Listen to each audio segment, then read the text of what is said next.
La sesión en la casa Aranberry. Esa noche de Halloween acepté ir con mis amigos a una casa vieja del centro de Monterrey. Decían que ahí, hace muchos años, habían matado dos mujeres, Antonia Lozano de Montemayor y su hija, Florinda Montemayor, quienes fallecieron a manos de dos sobrinos de Delfino Montemayor, esposo de Antonia. Decían que la gente hacía cosas raras para hablar con ellas. Cuando cruzamos la reja, alguien dijo que esa casa no dejaba salir a los que entraban nomás por jugar. Nos reímos, pero el silencio de adentro me hizo pensar que tal vez no era broma. Por dentro olía a humedad y a cera. En el piso había marcas negras, como si alguien hubiera dibujado círculos de fuego. Mis amigos se reían, movían los muebles viejos, mientras yo veía que algunas velas estaban casi consumidas, pero el pabilo todavía tenía ceniza fresca. Alguien había estado ahí hace poco. Marifer encontró una mesa con un rosario y un vaso con agua. Dijo que podíamos hacer una pequeña sesión. Nadie dijo que no. Yo dudé. Les dije que mejor no saliéramos, que el ambiente se sentía pesado. Pero Toño empezó a rezar en tono de burla, y todos se rieron. Marifer encendió una vela y dijo, medio en broma, «Si hay alguien aquí, que se haga presente». La llama se movió al revés del aire y se apagó. Mientras intentábamos encenderla otra vez, Marifer dijo que sentía un cosquilleo en las manos, como si alguien la tocara. De pronto, el aire empezó a oler a cera derretida y a madera quemada. Difícil de respirar. Se escuchó un suspiro en el pasillo, largo, como de alguien cansado. Una silla se movió sola unos centímetros. Toño se rió, pero nadie más lo hizo. Marifer se arrodilló frente a la vela y empezó a repetir un nombre. Florinda, Florinda, Florinda, Florinda, Florinda, Florinda, Florinda, Florinda. Cada vez lo decía más despacio, más bajo, hasta que sonaba raro, como si no fuera ella. La vela se encendió sola. En la pared, detrás de Marifer, se proyectó la sombra de una mujer, con el pelo suelto y los brazos abiertos. Marifer se quedó quieta. Dijo que alguien la estaba jalando desde el piso. Todos dimos un paso atrás, pero la duela del piso empezó a crujir, como si algo se moviera debajo. Una se partió y salió un olor a tierra mojada y cera vieja. Marifer gritó que la ayudáramos, que no la dejáramos sola. No se podía parar. Cuando la jalamos, algo la tenía del tobillo. La duela del piso parecía viva, y al final logramos sacarla, pero estaba pálida, mirando al vacío. «La puerta está abierta», dijo, «y ya no la puedo cerrar». Nadie entendió a qué se refería. Salimos corriendo. Antes de cruzar la reja volteé. La vela seguía encendida en el interior, y en la entrada de la casa había una figura viéndonos. Corrí hasta la calle. Cuando vi mis manos, no sé cómo, pero el rosario que había encontrado Marifer estaba colgado de mi muñeca.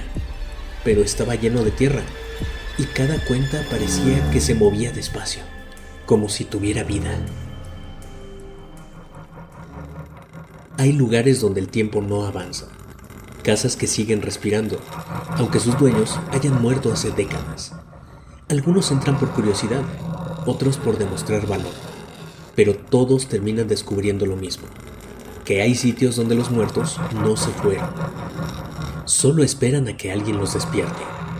Esta noche escucharás historias de casas malditas, de rituales que salieron mal o de voces que respondieron cuando no debían hacerlo. Porque cuando se cruza el umbral de lo prohibido, ya no hay diferencia entre los vivos y los que siguen ahí. Apaga las luces, ajusta el volumen y escucha.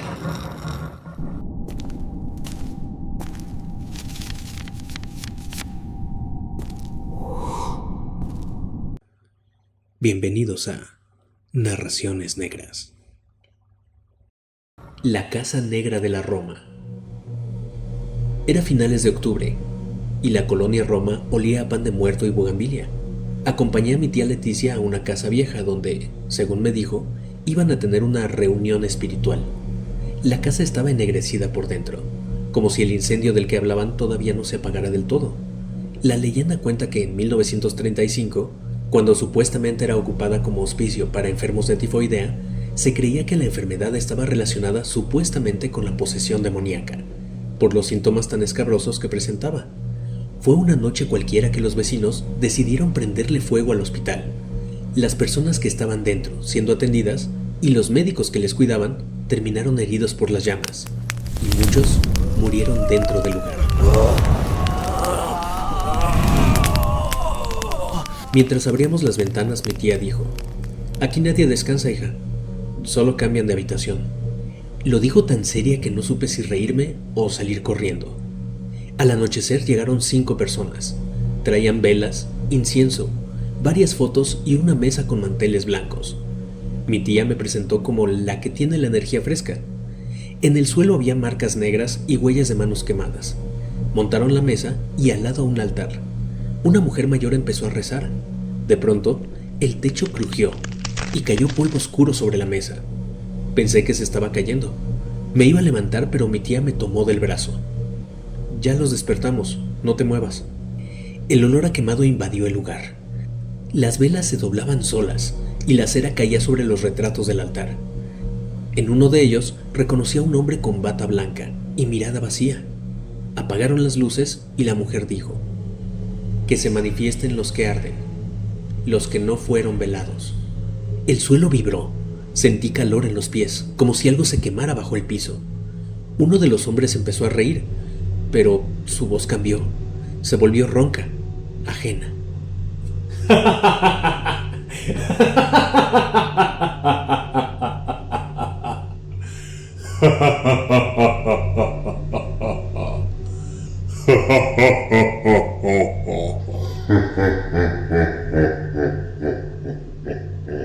De su cuello cayó una medalla derretida. Mi tía lo miró y susurró: «Ya llegó el doctor». La mujer gritó que detuvieran el círculo, pero la puerta se cerró sola. El mantel ardía, despedía calor como si se estuviera quemando, y sobre él se marcaron dedos negros. Había alguien más con nosotros.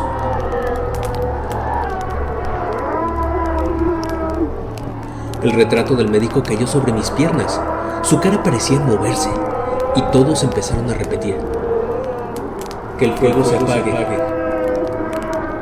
que el fuego se apague, que el fuego se apague». Pero las paredes empezaron a brillar, como si el fuego corriera por dentro. Mi tía me gritó que corriera, pero el aire se sentía como si estuviera lleno de humo, imposible de respirar. Las velas se apagaron de golpe, y en la oscuridad alguien tosió hasta escupir ceniza. Uno de los hombres cayó al suelo. La mujer, que parecía la líder, rezaba ahora entre dientes. Mi tía sangraba por la nariz. «Ya los trajeron», me dijo, «y no quieren irse». Corrí. Las sillas se arrastraban solas, cerrando el paso. La mesa temblaba, y en el retrato del doctor goteaba cera negra, como si llorara. Lo último que recuerdo es que todos corrimos hacia la entrada. Desperté afuera, tirada en la banqueta, con las manos y la cara llenas de hollín. La casa estaba cerrada, intacta, sin humo ni fuego. La casa de los tubos. Era 2 de noviembre, Día de Muertos. Mientras todos en Monterrey ponían altares y compraban pan, nosotros decidimos ir a la famosa casa de los tubos. Decían que ahí había muerto una niña durante la construcción, y que en ese entonces nadie se iba a atrever a terminarla. Fuimos 4, Memo, Fabiola, Tere y yo. Llevábamos agua, una linterna y más valor del necesario. Mientras subíamos el cerro, Memo dijo riendo: «Sí, aquí hacían pactos con el diablo. Mínimo que nos salude». Nadie contestó. Cuando llegamos todos lo sentimos, como si el lugar respirara. La casa era enorme, sin ventanas, solo tubos enormes de concreto que daban a la nada, cada uno con el diámetro de una habitación completa. Adentro olía a humedad y a cera quemada. En el piso había formas borroneadas dibujadas, con gis y otras con carbón o ceniza.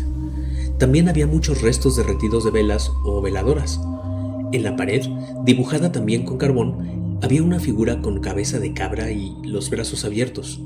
Tere encontró 3 figuras de cera partidas, con clavos en el pecho. «Son restos de los rituales», dijo Memo, y las empujó con el pie. En ese momento, algo golpeó dentro del tubo de arriba, un ruido seco que bajó como eco. Cuando levantamos la vista, había una silueta pequeña mirándonos desde lo alto. Una niña. No se movía, solo inclinaba la cabeza. El viento empezó a soplar muy fuerte, levantando polvo y hojas. En las paredes se marcaron manos pequeñas, como si alguien las hubiera dejado al salir. La niña dio un paso atrás y desapareció dentro del tubo. Intentamos salir, pero la entrada estaba tapada con un muro circular, como si nunca hubiera existido. Dentro de los tubos se escuchaba algo moverse, lento, arrastrándose. Tere sangraba por la nariz. Memo dijo que alguien lo había jalado por atrás, y en el suelo, las figuras de cera estaban otra vez completas. Fabiola cayó de rodillas. Su blusa se manchó de sangre justo donde las figuras tenían los clavos. Arriba, la niña volvió a asomarse. Sonreía. Corrimos hacia un túnel lateral. Ahí había una silla de ruedas, vieja, oxidada, con una cuerda que se movía sola, girando despacio. No esperamos más. Cuando salimos, el sol ya se escondía. Los tubos se veían vacíos, pero del más alto salía una columna de humo gris. El olor a grasa quemada nos siguió hasta el coche. Esa noche, Memo empezó a vomitar tierra. Tere dijo que en su baño, al empañarse el espejo, apareció la figura con cabeza de cabra. Y yo subí las escaleras llegando a mi casa y sentí como el suelo se movió. No sé qué, pero algo me tiró de la pierna y mi fémur se rompió. Desde entonces, todos los que fuimos esa vez a la casa de los tubos, no hemos podido llevar vidas normales. Algo nos sigue, algo nos acecha. Las casas malditas no siempre están vacías. Algunas solo esperan que alguien vuelva a nombrarlas para despertar. Si decides entrar a un lugar donde sabes que hubo muerte, no entres por reto. Hazlo con respeto o no regreses. Si tú también tienes una historia sobre un lugar que no olvida, envíala a narracionesnegras@gmail.com. Y recuerda, suscríbete, deja tu like y no apagues las luces del todo. Porque hay sombras que solo aparecen cuando crees que ya no hay nadie mirando. Escucha lo que habita en las sombras, en Narraciones Negras.